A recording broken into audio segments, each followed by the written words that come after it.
I don't know how or like what it is about Creighton, but you can kind of just feel the like community when you walk on campus. So like, and like obviously now I know like, yeah, you can't walk down the mall for like 5 steps before you see someone you know. And so that's what I really wanted for my like undergrad experience.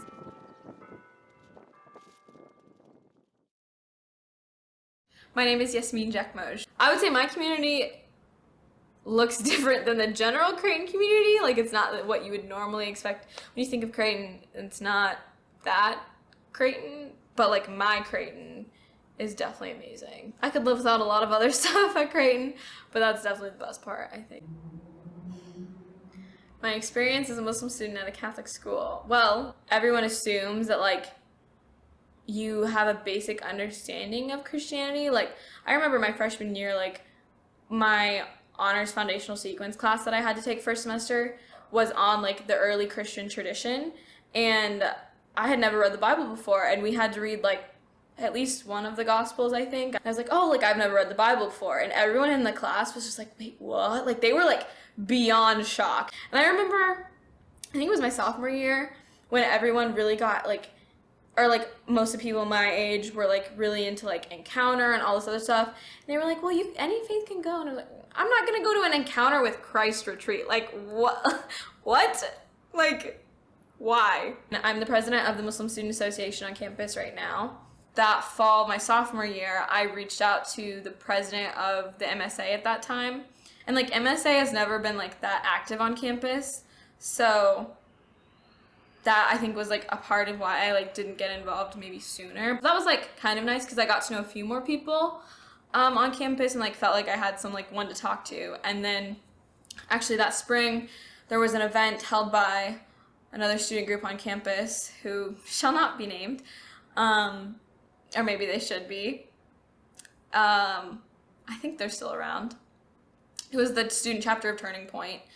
And so like there were quite a number of people there, like faculty, students, a ton of like student life staff I know were there, including our vice provost for student life, Dr. Tanya Weingard. In 2019, a registered student organization, Turning Point USA, hosted an event on campus on an immigration panel. And so as students prepared for that event, they went through the Student Leadership and Involvement Center, known as SLIC's office, request to hold an event. And when we saw the event in the queue, the staff recognized right away that this could be an event that may be controversial. The week of the event, I want to say the event was on like a Wednesday. That Monday, both of the like liberal viewpoints, like the people who were supposed to speak on that, pulled out. It wasn't due to the lack of planning, organization, or effort of the group to not have all the perspectives represented that they had put forward in their proposal.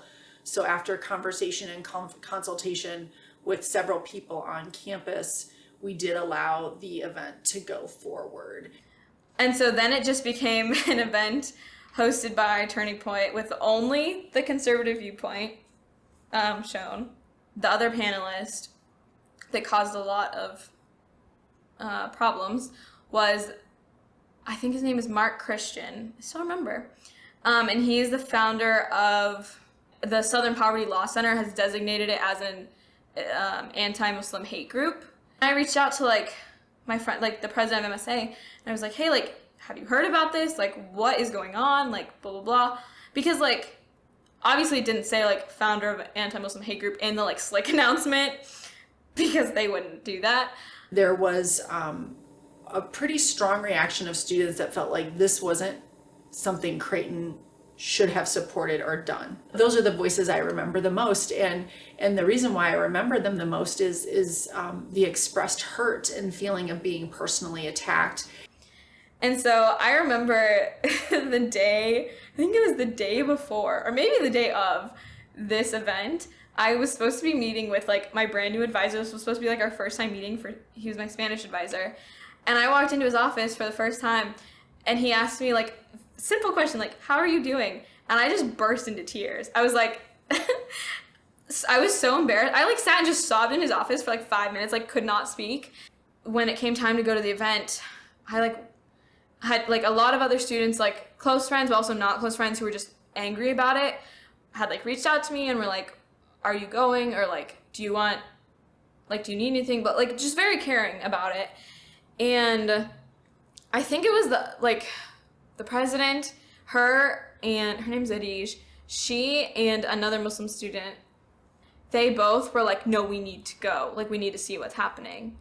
Mark Christian, he had like, I think he was from Egypt, but basically his whole story, instead of being about immigration, really, became about how like he left Islam and how it was like this evil religion, and how like he converted to Christianity and Christianity is the right path and blah, blah, blah, and all this stuff.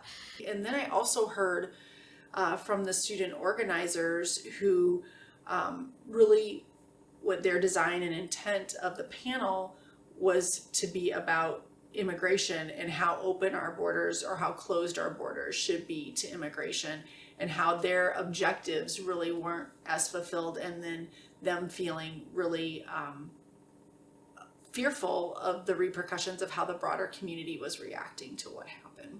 I was actually outside of the room as a monitor, so I wasn't actively hearing what was going on inside the panel. My understanding is that it really got down to a conversation, not even really a conversation, an exchange around Islam, and not as focused on the broader topic of immigration. My name is Fahad Hazazi.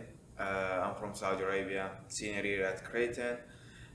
And then he went furthermore to talk about specifically Saudi Arabia and our Prophet Muhammad, peace be upon him, and that he was the one who started the terrorism.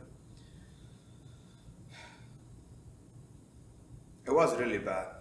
And then they opened it up to like a Q&A from like students, and like this was held in the Scott Ballroom. So when they gave me the mic, I started with saying Assalamu alaikum, which is peace be upon you. And I started debating with Christian. One lady came and I think she was from the sitting point too. She yanked the mic from my hand, like she took it. Christian kept talking with the mic over my voice, so I had to scream out, like I had to talk so loud. Half of the people at the event, they already left. They did not like what they saw. When this argument was happening, my friend Adij, who was the president of MSA, she was the only visibly Muslim like person technically in the room, because she wore hijab. And he like, while he was arguing with this other guy, like called her out, like literally probably, I think he pointed at her and like made some like comment or like yelled at her in some way. And so that happened, and then like pretty close after that, he said something along the lines, it's funny that this is what made me like break, but he said like, Christianity says to love thy neighbor, but that doesn't mean you should love thy like illegal immigrant neighbor or something. And at that point, once he said that, I literally got up and I like fled the room like sobbing.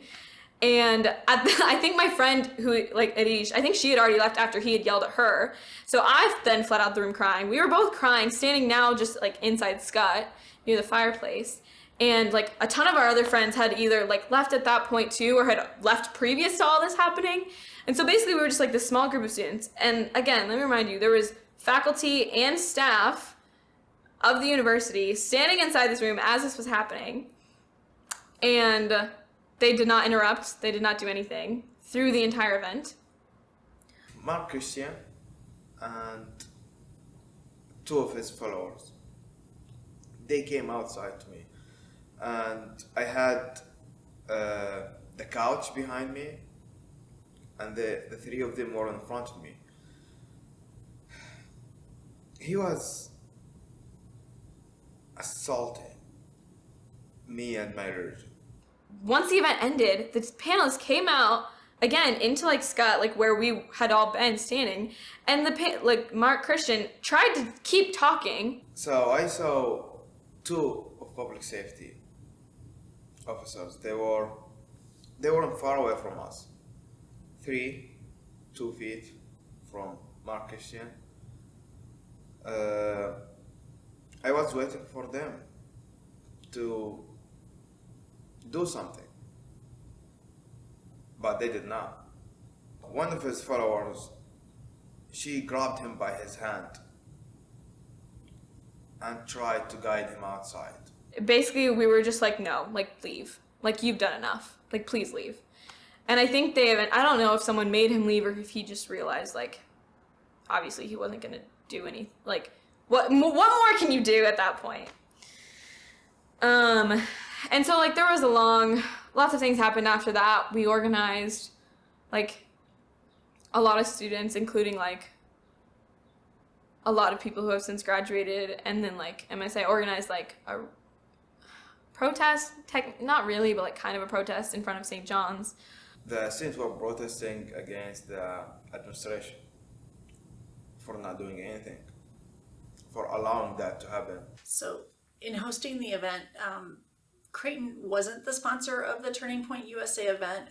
Creighton did allow a registered student organization to hold a panel event, and we were aware of the two panelists that did arrive, having been engaged in some very controversial statements. So as I mentioned earlier, we heard loud and clear from Creighton students that they felt Creighton let them down, that they felt Creighton administration let them down. And I hear that, and I know that, and it hurts me to know our students hurt. I never want for that. As far as, we always can be better. We always can learn from situations. We always can be in a space, in a place where if we aren't willing to learn from what's going on, how can we expect that of you as our students? Like, basically, I think at that point, all we realized that could, like, change would be, like, changing the policy surrounding, like, controversial events and, like, how they were, like, approved and, like, that whole thing. I think when this situation happened, it really instilled in us that we need to do this work and we need to get it done, because we need to do that for all of our community members. We need to give good guidance to students who want to have important, critical, timely dialogues on our campus, but we need to show them the way and how we want to do that. Because there was such a reaction, Father Hendrickson reached out to, like, I think he reached out to all of the students who were in the Muslim Student Association.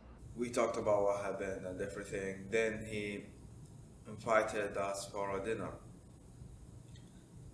Me, some students, Muslim students, and faculties. At the dinner, we repeated the whole thing. Like, we talked about what happened again and again and again. And then he promised to make changes. I did not get any update. If the university did anything, they never, like, followed up with us about it, like MSA, because, like, I don't think even, because, like, obviously, like, leadership in student organizations changes a lot, but, like, our advisor has been the same person probably since the club was formed, and I don't think he probably, I think if he had heard anything, he would have let us know.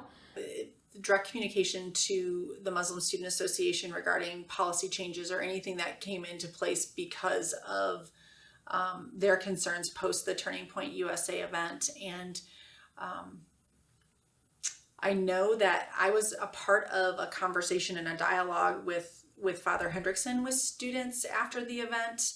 And I think it is more than fair to say that because of the elongated path to getting policy approval on that is a legitimate concern or critique, that we didn't reach back out directly to the student group. I don't have a good reason why. That should have been thoughtfulness that we would have done, knowing that impact was there. I think we had expressed that we were working on it and had been working on it, but to follow up and share that communication with students is something we need to be better at.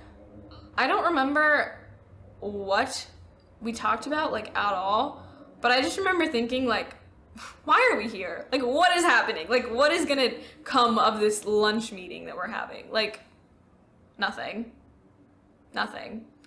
So once that happened, basically from then on, that has been, like, the defining moment in my like life, I would say, up until this point, of like basically witnessing like firsthand like Islamophobic hate.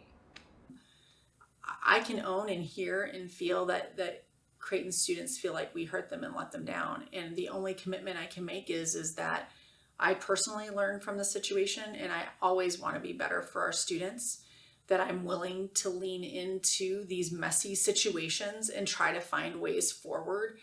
And I always foundationally come from a place and a perspective that if a student that is at Creighton University doesn't feel like they're safe, that I need to do more. The spirit of the new policy that's been put in place has not been to say no, it's been to say how. So really the effort would be around working with a student organization to find a way to do it appropriately. Do you hold alternative events? Do you help the students who vehemently disagree with the perspective that's being presented? Do you make pathways and opportunities available to those students to hold a counter protest? There would definitely be events on campus that we would say no to. And usually that comes around life safety, interference with disruption to the academic enterprise, why most people are here on campus to get their education. The other piece that we've done though is really around bias education response, and really looking at how we talk about what we value as Creighton University and as a Creighton community. So if a student group or a faculty member or somebody brings a controversial topic that doesn't seem to be aligned with our institutional values, that we are actively using our Creighton resources to say, well, this is allowed to happen on campus and this perspective is going to be heard. Here is who we are as Creighton University. It was like a really dark period in my journey, like the whole journey, especially at Creighton. Because of the event, I lost my trust. I had never once in my life seen like hate in that way. And so that moment like kind of will probably forever like be like a dark stain on like my Creighton experience. But since then, I don't know, I studied abroad this semester after this happened, so I think I was really pissed off at Creighton. I like still am. But like I needed to get away, and so I went away for the whole semester. I came back.